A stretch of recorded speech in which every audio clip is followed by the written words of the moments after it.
Setelah kita belajar mengenai revenue management secara umum, kita masuk melakukan pendekatan revenue management berdasarkan keilmuan kita, yaitu restoran. Ini juga kita bisa samakan untuk coffee shop ataupun untuk bar.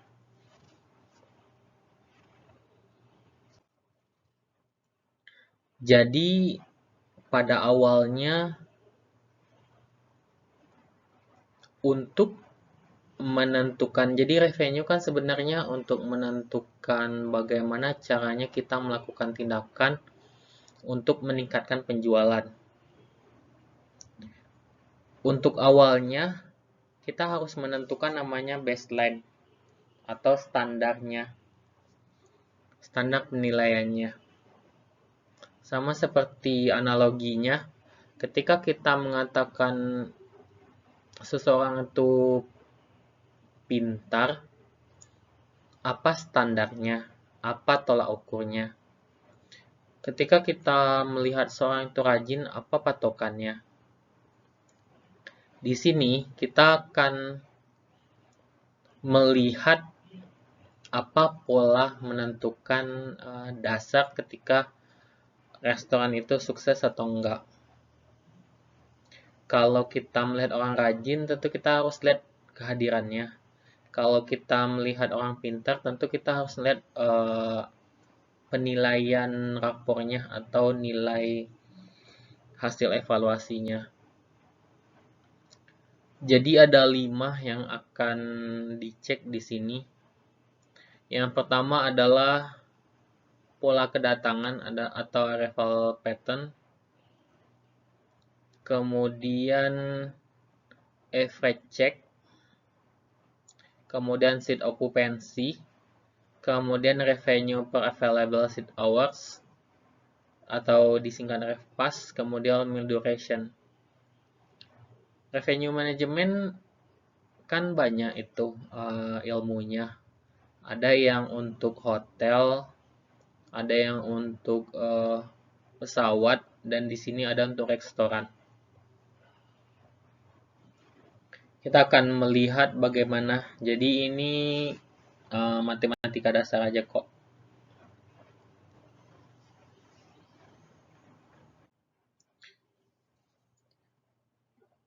Jadi yang pertama itu adalah arrival patterns atau pola kedatangan.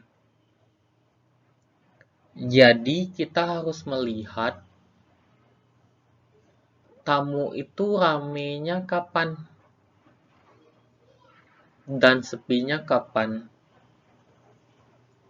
Mungkin dalam sebulan kita tahu bahwa orang akan ramai ketika pada saat dekat-dekat setelah gajian.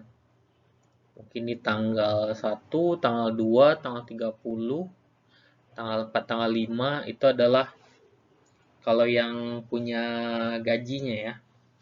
Kita tahu bahwa di situ adalah tingkat tamu yang ramai. Itu dalam bentuk tanggal.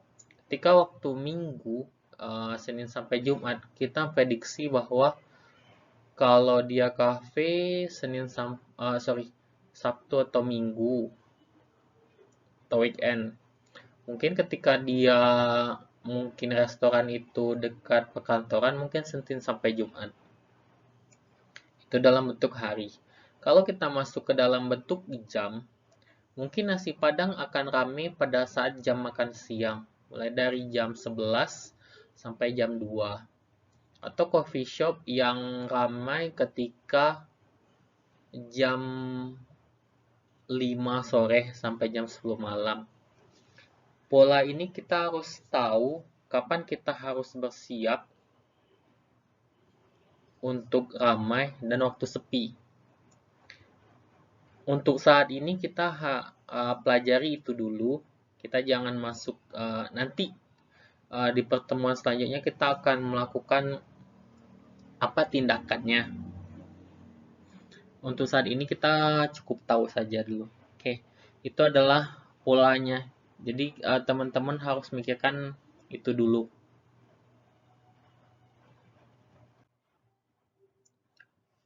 Selanjutnya average check. Average check ini kalau di POS, apakah itu Mocha atau jenis-jenis transaksi aplikasi transaksi kasir, biasanya ada average check ini. Average check ini adalah kita melihat rata-rata tamu menghabiskan berapa uang mereka di sini.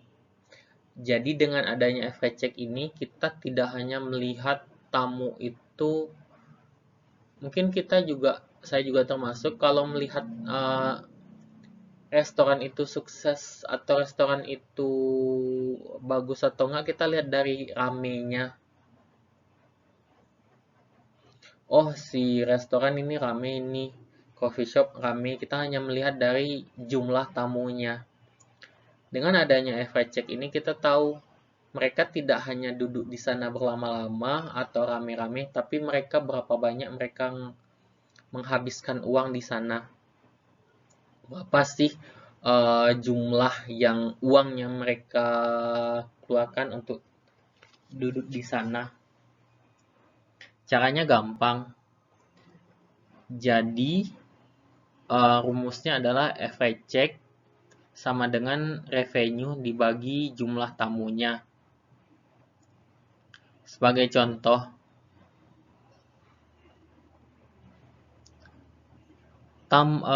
total revenue-nya atau dalam satu malam, bisa dalam satu minggu. Jadi misalnya dalam satu malam jumlah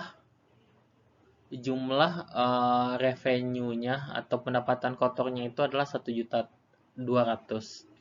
Kemudian jumlah tamu yang datang itu adalah 30. Jadi tinggal dibagi saja. Dibagi 1.200.000 dibagi 30 sama dengan 40. Jadi dalam satu tamu ini menghabiskan 40.000.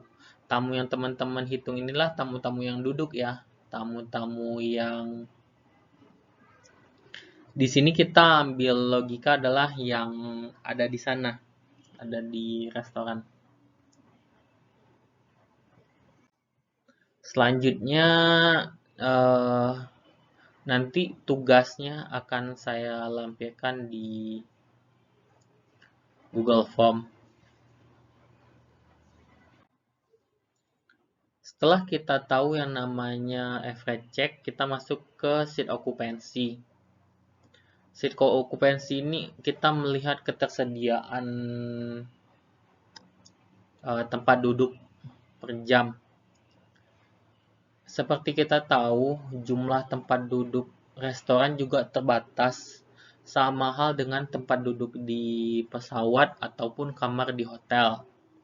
Ketika tamu sepi, banyak tempat duduk yang kosong. Di jam-jam sepi, banyak tamu yang kosong, sehingga kalau misalnya udah kelewat ini, ya udah, kita nggak bisa lagi menukar waktu tersebut gitu. Nah, kita harus menentukan presentasinya untuk menganalisis apa tindakan ke depannya. Seat occupancy adalah tingkat keterisiannya. Caranya menghitungnya gampang. Dengan cara number of guests, jadi jumlah tamu, kemudian dibagi jumlah kapasitas tempat duduk per jam. Jadi hitungannya ini per jam. Sebagai contoh, jumlah tamu yang datang adalah 46 orang. Kemudian bangku atau kursi yang ada di restoran atau di coffee shop kita ada 145. Ini cukup banyak ya. Dibagi, kemudian ini langsung saya jadikan persentase ya. Jadi harusnya dikali 100 biar dapatkan 32% seperti itu. Jadi seat occupancy. Setelah kita tahu seat occupancy, tadi kan average check kita tahu berapa mereka habiskan dalam dalam satu hari tersebut. Sekarang kita tahu berapa jumlah tamu yang jumlah kursi yang terisi. Tugasnya nanti ada di Google Form, silahkan dibuat saja. Revenue per available seat hours atau disingkat RevPAS. Jadi RevPAS ini revenue per available seat hours. Jadi fungsinya ini untuk mengetahui jumlah yang revenue-nya dalam satu seat dalam 1 jam. Di Indonesia nggak terlalu banyak, tapi sekedar tahu aja. Jadi caranya ini adalah average check. Jadi jumlah average check tadi dikali sama seat occupancy. Jadi misalnya average check-nya itu adalah 47.000, kemudian dikali 34%, dapatnya adalah 15.900.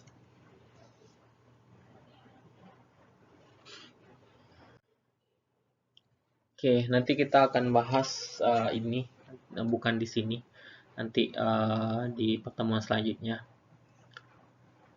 Sebelum ini kita akan yang saya akan jelaskan adalah soal meal duration. Meal duration di luar dari slide ini ya. Meal duration juga kita harus butuhkan atau pertimbangkan atau kita ketahui berapa lama satu orang tamu itu makan di atau minum di restoran atau di coffee shop kita. Seorang tamu mereka akan masuk, kemudian si waiter akan mengarahkan ke tempat duduknya, si tamu memilih makanan di menu, kemudian memesan, kemudian ada yang namanya langsung baik itu dimasak oleh juru masaknya atau mungkin kalau minuman diolah sama baristanya. Setelah itu tamunya makan, tamunya ngobrol, baru bayar kemudian pulang. Di situ durasi tamu cukup menentukan apakah efektif atau enggak. Mungkin kalau pada saat jam sepi nggak ada masalah. Tetapi ketika jamnya rame, apakah itu jam malam, tempat duduk sangat dibutuhkan. Tentu semakin efektif tamunya itu, mulai dari memilih hingga memesan dan makan, tentu lebih nyaman, lebih cepat perputaran orang untuk duduk di bangku itu untuk tamu selanjutnya. Yang paling lama adalah tamu itu ketika kalau pertama kali ke restoran itu adalah memilih makanan. Memilih makanan tentu lebih lama, dan selanjutnya memasak. Kita nggak akan maksa si juru masak percepat. Tentu juga mereka ingin menyelesaikan masakannya cepat. Dan juga mungkin intinya tamunya memilih. Tentu kita ada triknya. Mungkin pada saat tamu memilih menu, kita menggunakan rekomendasi menu dan memasak juga bagaimana orderan itu si juru masak pandai mengaturnya, meskipun kita tidak bisa maksa sebagai waiter. Jadi semakin efisien tamu itu datang, durasi mereka makan semakin cepat, semakin mereka cepat pergi, semakin bagus.